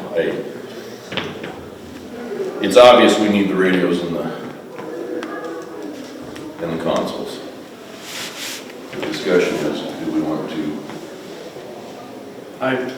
I'm just gonna tell you, I'm where I've been from the beginning. There's too much gray area on how these towers are they're gonna help us 5%, 10%, 15%. We don't know. But we do need the radios. And I know you're supposed to be getting the repeaters. I know some places say that repeaters ain't any good. We don't know that. So I think we do this in steps. Because I can't justify spending $2.5 million or $4.5 million for an if. I can't. And so, yeah, we might be back here 2 years from now, put another tower in. But I still think practically for the public and spending property tax dollars wisely, that's what we need to do. Is it the best thing? I think in the long run it will be. Because I don't know. And even on my cell phone, I don't get 100% here in the county now. You know, and I know we ain't gonna get 100% with this. So, but we need the radios. We need to get started. Well, and I guess I would like your guys' input more. I mean, we're talking lives here, we're not talking cell phone service, we're talking lives, so, but we are talking money too. So, you guys are the experts. Well, and Is it worth an extra 2.5 million? For a little bit better coverage? I'm not saying we won't need it down the road. Yeah, and I agree. We don't know. I'm kind of with that too. and, It's- yeah, We've gotten by a long time with the coverage we And yeah, it may, have, but like Chip says, in a year, it may cost us an extra $1 million. Right. But well, We'll do and, the best we we'll can. blame that on those supervisors. and honestly, in my opinion, I think I've said it in a couple other meetings before, we've talked about communication's the number one thing on all of our after-action reviews. Everyone. So if we want a true interoperable communication system, the very minimum that we need is the equipment. And like we said, it did kind of sneak up on us a little bit, just with the state going with this new system and switching some, but some can't fund it. And this is the first step to kind of, if you want to take it in steps, like we talked about other things, this would be the first step to get that going. Charlie, do you have a different opinion, or you? No, I think the radios is essential. Okay. I'm with you on the tower. I think the It's radios something we should can be work. number one. Yeah. Then you can start planning for, Correct. put some money away down the road if we need towers. Yeah. Well, like I said, we've been saving some for our own consoles and dispatch things and things that we've been doing. But this will at least give us not only time to set money aside, but give us a good idea of exactly where we need a tower. Because do we need it based on call volume or what we're doing in Shelby? I still want you to, when you ever get those repeaters in, report back to us on what you're seeing. Maybe not just a one time, I think as the months go on. Yep, definitely. Okay. You okay with that, Roger? Yeah. Okay. I think we could do, if we do just the radios, maybe just do a 5-year structure. Okay. And I would still like to use our ARPA money, the $300 we approved at the last meeting about this, because I don't want to put it all on property taxes. Okay. And I really wish you could match that, and it'd be $300,000 coming from EMA, because you guys got to have some skin in the game here. Correct. And I know I'm gonna put it to my board to use some reserves.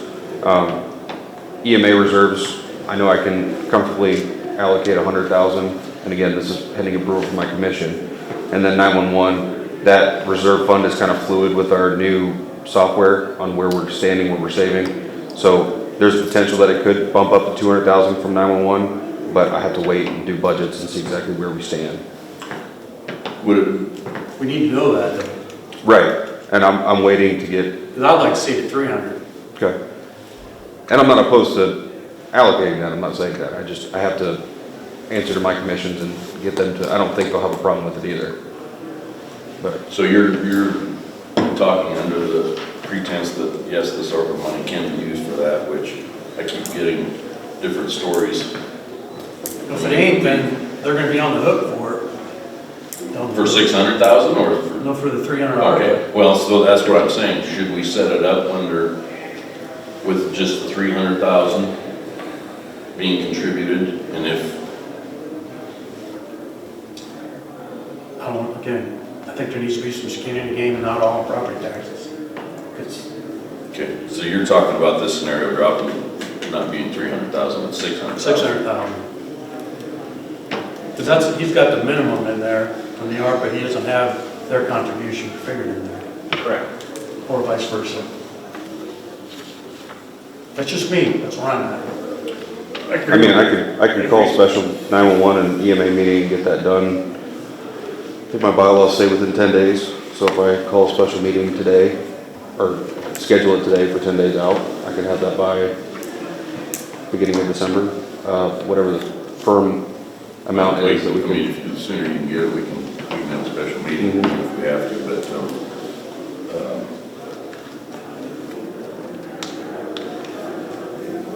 but, I guess I would like to know that, yes, we can, or no, we can't use these dang ARPA funds. I mean, if we can't use the ARPA funds, what are we gonna use, is my question.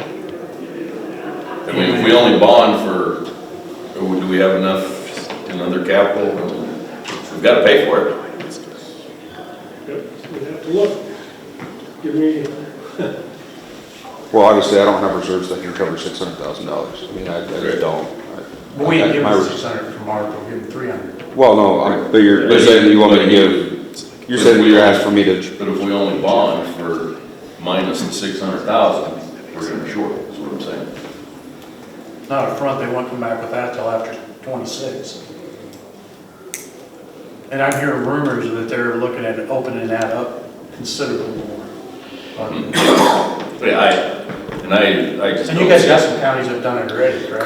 Correct, I mean. Doesn't make it right, I know. No, absolutely correct. I mean, that's gonna be, to your point, it seems like there's conviction both ways of what people believe that they can do. And all we can say is, look at, I mean, at This least the county two did it. counties that have already done it in Iowa in terms of Pot and Jackson, and others that are in your similar situation that are. Did you check on that? So- Get exact wording Check on some from wording from Pot the County? I have Pot counties and then I have Harrison counties as well, because my understanding was they were gonna put some of their ARPA money towards their project as well.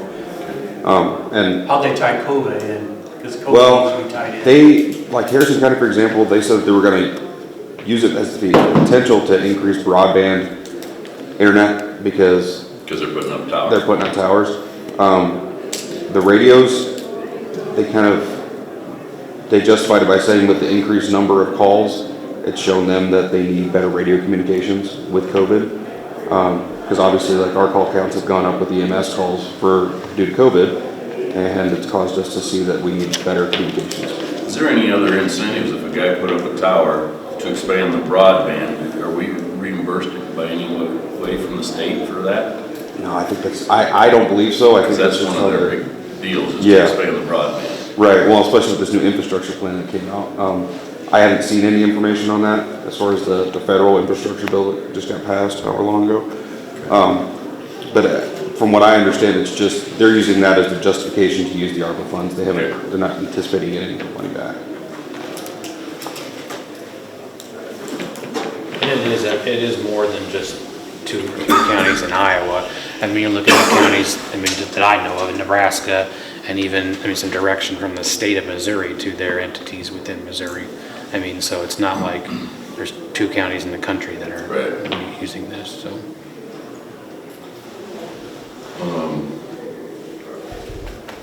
So what are we doing today? Are we making a motion to? What would you like to see us do? So the approach you might take if the cash to be applied is still a little bit fluid. So if we assume that you do start the action on the financing at your December 7th meeting, we can assume the kind of the more conservative, the lower amount, 300 or whatever amount you're saying. That's a minimum. And then you can set the hearing on a not to exceed amount. Okay.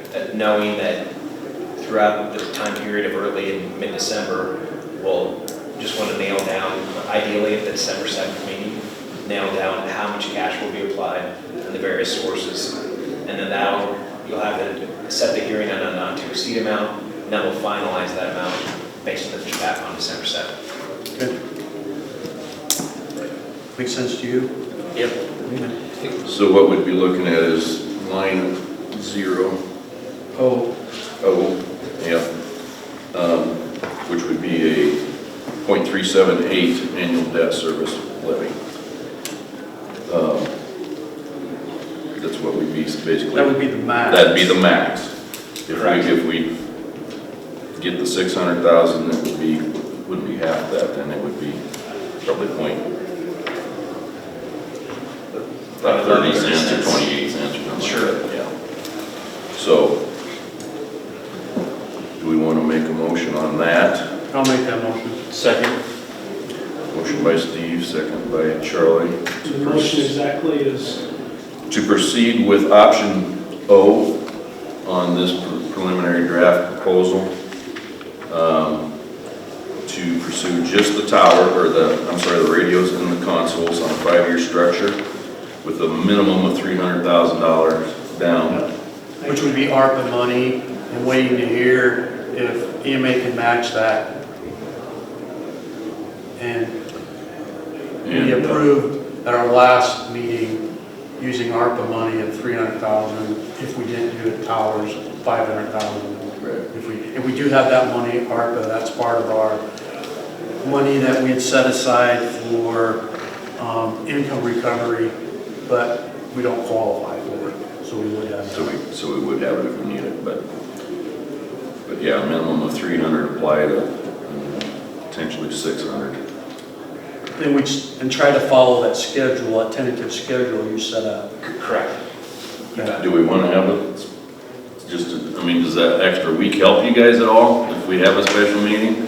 Well, I would say yes at a high level in terms of, getting things in the queue and getting them allocated. I would just preface, if you're available through experience, I would bring it in if you can with a special meeting because of unforeseen things that do happen.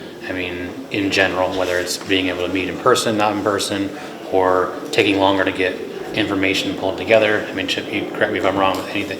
Sometimes things creep up and all of a sudden you have to bump a week or two. That's true. What we'll do, specifically, is we'll drive on now that we know the one of the three proposals that information, we will have that done within, a week from now to be able to distribute to whomever we need to. So you have that documentation, whether it's for anybody up there or the county attorney to review or whatever. And that way that's not, any sort of delay. And then from there, it's just looking at the calendar and trying to work backwards. And correct me if I'm wrong, I think the public hearing date has to be out there like 10 days, or is it no less than 4 or no more than, something like that? It's no less than 4 and no more than 20 for a publication notice ahead of the public hearing. That's the biggest piece that I think those that haven't done this often, is understanding, trying to work back on the calendar, Right. that you have to put it in a publication, and sometimes the newspapers are only once every week or whatever, and then counting that back. So that's just making sure that we're cognizant of that. So can you guys meet the 30th deadline? So what I'm thinking, if I call special meeting, I could do it on the 29th of November, which is the Monday after Thanksgiving, and then have an answer for exactly what EMA and 911 can contribute by the 30th. So we could meet on the 30th. Might not be at 9, though, you guys got a comparable meeting at 9 on the 30th. I have it down. Is that correct? when that is? No, 14th of December. No, that was moved. Yeah. Okay. December I 14th. had people telling me they couldn't make it, so we moved Okay, it. didn't know that. Okay, so we could have it then. Want to plan on that? 30th, Yes. 9 o'clock. Okay, be here by 9. Or just better for you early in the morning. Absolutely. 9 o'clock? Does that work for you? Sure. I'll be here at 7. You don't sound too excited. No. So just to be clear, I guess probably for most people in the room, but definitely myself, we will get you the revised proposal with this option, within the next week. You're circling on the calendar the 30th, which is a special meeting, to be able to hopefully have the final numbers to be able to give to him and put that public hearing date out on the calendar Yes. from there. Correct? And on that date, there's a public hearing, there's discussion with the potential for, the supervisor only vote and then signing the contract on that date. And just make sure to kind of walk that through. That's the guy, did that meet your, what I want to say? Yeah, Work schedule? it will. Okay. I'm your clerk. Okay. But basically, we're locked. By approving this today, we are locked in. Correct. Now I'm able to go back and say, hey, Okay. and that's why I'm asking the specifics, because those are the next steps that I need to be able to give, that in good faith, these are getting put on the calendar, it'll be on the agenda. That makes it palatable for us to say, okay, yes, we will look at But you 2 don't- or 3 weeks out to extend that pricing. Okay, but you don't need to do anything with price, changing pricing. No, this is the pricing, was assuming that there was some sort of decision happening Yes, okay. in the coming couple of I weeks. thought you said something. Okay, correct. Yeah. No, that's, So I wanted to just clarify too that, does the total for the radios and consoles only, is the 160,920 for the pagers included or not included? That is not included in this number, it's below that line as an option. Okay. And talking out loud, if you're not adding a tower, I would recommend not buying brand new 7800 pagers because you're not adding more 7800 coverage within the county at this time. You maintain your current VHF paging infrastructure, VHF pagers. This is, to your point, do what needs to be done, buying subscriber radios, mobiles and portables, and some repeaters, I believe, and then getting dispatch consoles. Take advantage of having that core connection to the IS6 system. Utilize that, helps dispatchers, helps first responders get the mission critical radios in their hands, and over time, truly pinpoint what if any additional coverage would be needed. Pagers would not help us currently? Well, so again. Actually, we'd actually lose a little bit of range on those. So the option of the paging on all three proposals was putting in new 7800 pagers. Actually. And they're dual? Actually dual bands. They were, okay, so they're dual band, so everything I said is correct, but they're actually are dual band, so you could buy if you them. want to buy them, you'd use them and get the same coverage you have today. There just wouldn't be the enhanced 7800 coverage because you're not adding that infrastructure. So that's. They can continue to be paged on their VHF paging system. The added advantage to having the units is that because they are 700 megahertz capable, they could also be used as a monitoring device on the new 700 channels that would be put in. I was gonna say, what do you guys think? Well, Roger, you probably, So, on the fire side. will the pager monitor both the 700 and the VHF at the same time? Yes. So, my theory on that would be, since we're gonna go through the next couple of years as experimental, where's our bad coverage? Let's get the equipment, including the pagers, so we can test where do pagers work on 700, where they don't work, and we're also monitoring the VHF. If we're gonna do this testing phase, we have to be able to monitor both, so we don't miss these calls. And then when we figure out, okay, this is where we need towers, then we can work on phasing out some of this old equipment. How much more was it? 160,920. I think if we're gonna do a bond, let's do it for, we're gonna save on the increase in pricing and. Do we need that many pagers? Yeah, I went through and pinpointed exactly what we needed. It's down 45,000 for initial.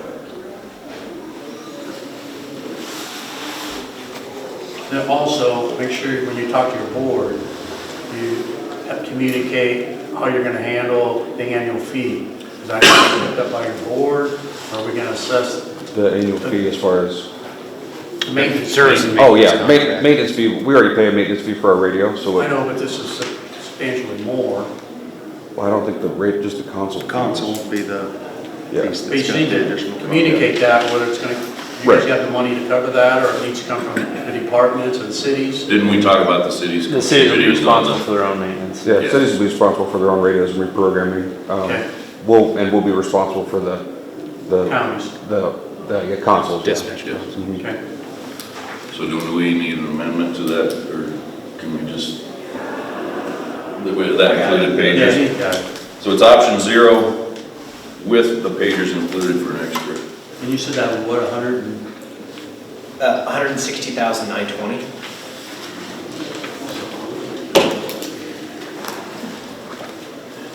So as we revision, this option in our proposal, we'll bring that above the line, include that, so, Okay. yeah, this number, the 2,028,000, add 161,000, that'll be what our after discount price will be. Yes. Perfect. Okay, any more discussion? We got the date set for Alex is going to get some info. Anything else? Gene? With the broadband funding that's out there, does any of this qualify from your experience, and I guess maybe with the Motorola folks? You don't need it?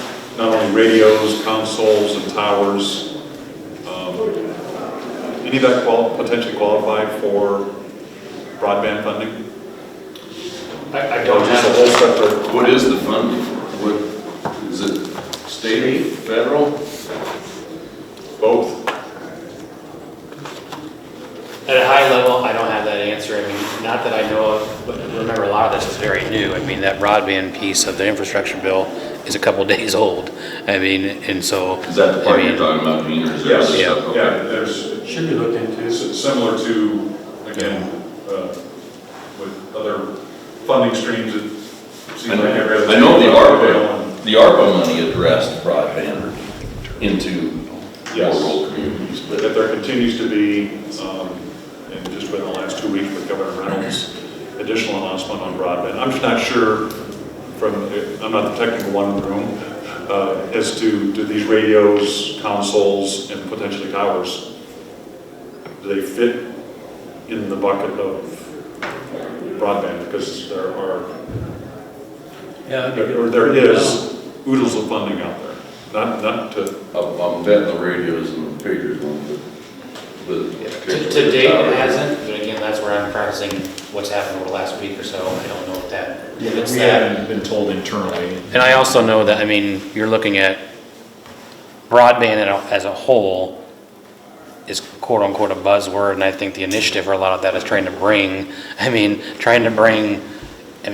internet access to rural Iowa, rural America. This specific proposal is bringing a public safety communication system to first responders that benefits the public, but the public honestly truly can't access it with 7800 like you could with VHF too. So, I mean, but I'll never say no, and I'm not the ultimate, but it's something that could definitely be looked at because of new funds and new bills being pressed through over the last week or two. And Alex, maybe through your network of other EMA coordinators, if you haven't already, network with them to say, inquire if broadband funding is aiding any of them, and if so, how? Yeah, like I said, I know the only one that I know for sure that was using that justification was Harrison County for their towers, but with the new stuff, I don't know if. I'm pretty sure our congressman haven't even read that bill yet, I'm sure.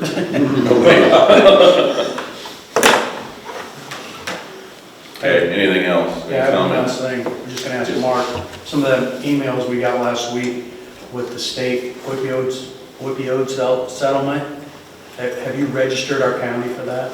No, not yet. Okay, but you will. All I've done is watch the YouTube video late yesterday, Okay, so that's as far as I've got.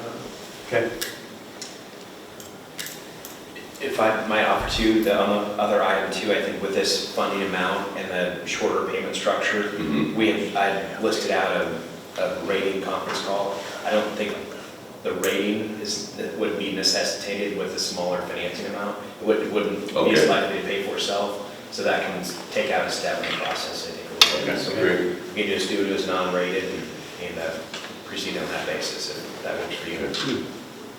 So do you find that when you put this bond out there, you get better from local banks than They tend to be the big ones?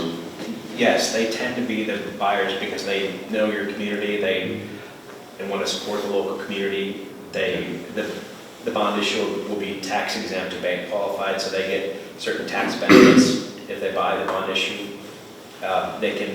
There's a carrying cost associated with debt. They can write off 80% of the carrying cost if it's bank qualified. So there's advantages to it. They're going to be your best buyer for sure. Sounds good. Any other comments? All right. Thank you, gentlemen. Adjourned. Adjourned. Thank you. Thanks, Chip.